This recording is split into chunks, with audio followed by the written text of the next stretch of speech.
With the NHL trade deadline rapidly approaching and happening in just over a week now on March 7th, and with the New York Rangers in a very tight race for the playoffs with half a dozen other teams right now in the Eastern Conference for those two wildcard spots, it's going to be a tight race. It's going to be a tough one. And with the Rangers missing now their top defenseman for quite some time, Adam Fox is expected to possibly return near the end of the season here.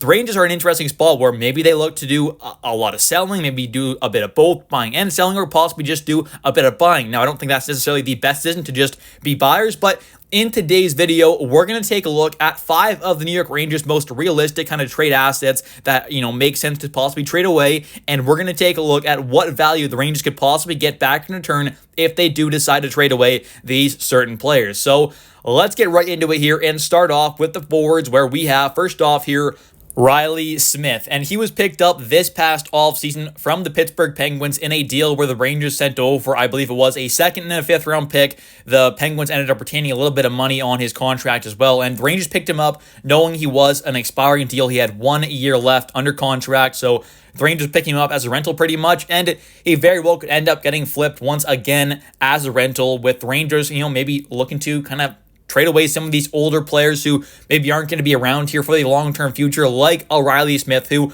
I really don't think is a player the Rangers should be targeting to bring back. I think the Rangers have some really solid, good young wingers that are starting to come up now and are pretty much NHL ready. Guys like Brennan Hoffman and Brett Berard are perfect examples of that, but you also got guys like maybe Adam Sikora, who might not be, terribly far off. Gabe Perreault will be coming up potentially next season to kind of compete for a spot, maybe get sent down to Hartford for the year, but at least we'll be competing with a lot of these kind of players for those, top 9 wing spots, for example. So the Rangers have some nice prospects coming up here, where I think a guy like Riley Smith, he's a solid veteran for sure, and a contending team would love to pick him up, I'm sure, but I think for the Rangers, with where they're at right now, trading him away, opening up another roster spot, in that top 9 possibly. Maybe you can get in a guy like Brett Berard in there as well and have Hoffman and Berard in that top 9 somewhere possibly, or maybe one of them is on the 4th line potentially right now. Right now, obviously, we have kind of seen Hoffman on the 4th line there for the first game that he played, but I am hopeful that we can see both Berard and Hoffman up with the NHL team for the rest of this season, and I do think, the best way to pretty much make that happen is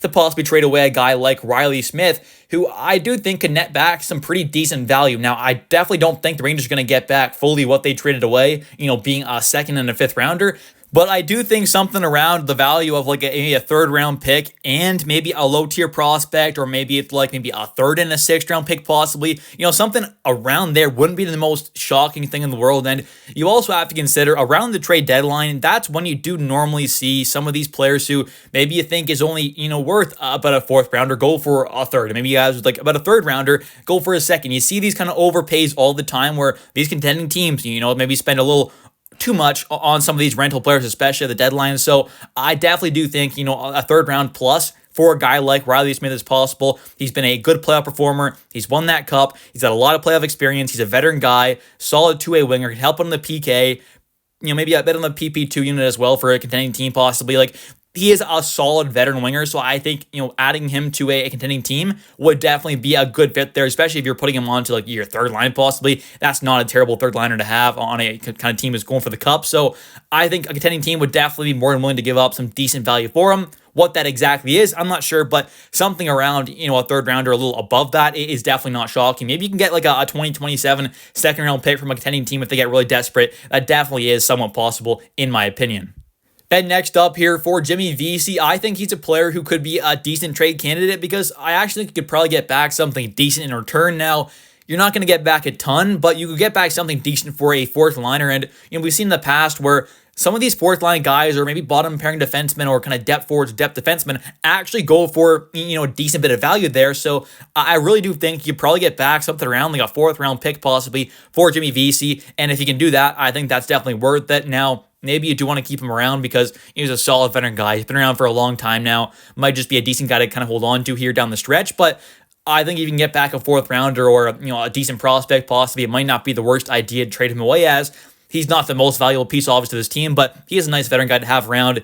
He is an expiring contract, so maybe the Rangers just want to kind of get something back for him, but they definitely could be looking to re-sign him possibly, although the Rangers definitely have, some pretty solid options down there for that 4th line going forward into the future with some young guys like, obviously, Matt Rempe, Adam Edstrom, for example, those guys with Sam Carrick being that fourth line center. That could be your fourth line going forward in the future there. So maybe you bring Jimmy Vesey back as an extra forward, but there definitely are some other options out there for that kind of spot. But a fourth round pick for Vesey is definitely possible. And next up here, we've got Ryan Lindgren, who I think would end up bringing back some really good value for the Rangers in a trade. And I really do hope he is moved away. But I think with, the Fox injury happening, maybe that hinders things there. And there's a less likely chance of him being moved away possibly. But I think the Rangers definitely should be looking to trade him away. I know this team is right there for that kind of playoff race right now, but trading away a guy like Ryan Lindgren and getting back some good value for him, for someone who I really don't want to see re-signed. I mean, he has been a solid player for the Rangers for the most part over his NHL career with the Rangers, but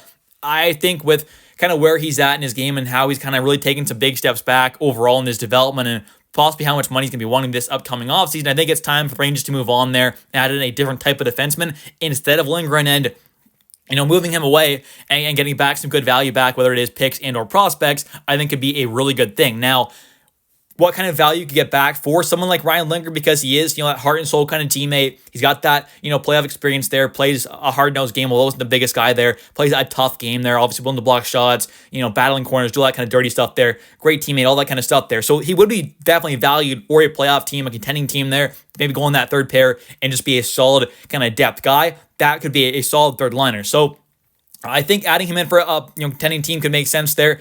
And I honestly do think the Rangers could probably get back something around maybe a third round pick and a solid prospect or a good prospect or a second round pick. I think one of those two things there is possible. I think you could probably get a little more than a third round pick, and at most you get back a second, which may seem a little outrageous, but if it's a, let's say like a 2027 second rounder, or maybe it's a third rounder that has conditions on it to become a second, I think that's definitely a little realistic with how players can sometimes get overvalued around the trade deadline. And now we've got Zach Jones, who I'm not quite sure is actually going to get traded away, especially after this Adam Fox injury happening. I wouldn't be surprised if the Rangers want to give him a bit more of a look with Foxy being out now, but I think Zach Jones is a guy who isn't really going to be a long-term piece on the Rangers, so maybe they do look to trade him away, although he is a restricted free agent, so he could obviously just end up being traded away this upcoming offseason. Not 100% sure how much value he really does have because the kind of spot he's been in, being healthy scratch so often. And, when he's played, he's been decent at moments, but he has, been missing a lot of time with being healthy scratch. So I don't exactly know what his value's at. I would like to see the Rangers get back at least, around like a fourth round pick ideally, or, an all right prospect at least for a guy like Zach Jones. I mean, I don't know exactly what his value really is. And, are teams willing to give up a fourth rounder? And if they were, would this deal have already happened? I mean, I don't exactly know, because there were reports that, Zach was, given a permission to kind of seek out his own trade, way back. So it's just a really kind of unfortunate spot for Zach Jones. But I think with the Foxy injury happening, maybe he does get a bit more of a look with the Rangers, which could end up driving up his value for this upcoming offseason tour. Maybe he does get traded then, but if he does get traded before the deadline, I would like to see something around at least like a fourth round pick or a pretty solid prospect come back in value.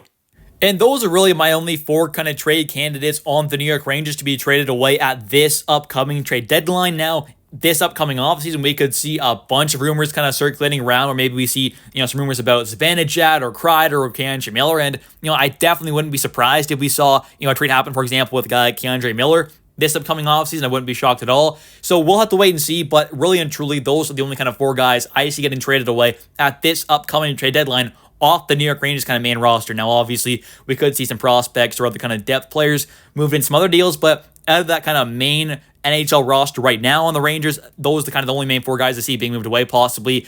But anyways, thank you all so much for watching today's video. If you have enjoyed, definitely don't forget to hit that like and subscribe button for daily New York Rangers content, and I really do appreciate all the support that you all do show on this channel. And also, definitely don't forget to comment down below your thoughts on this upcoming trade deadline for the New York Rangers. What do you want to see them do? Do you want to see them buy, sell, do a bit of both, buy and sell? And what players do you want to see traded away?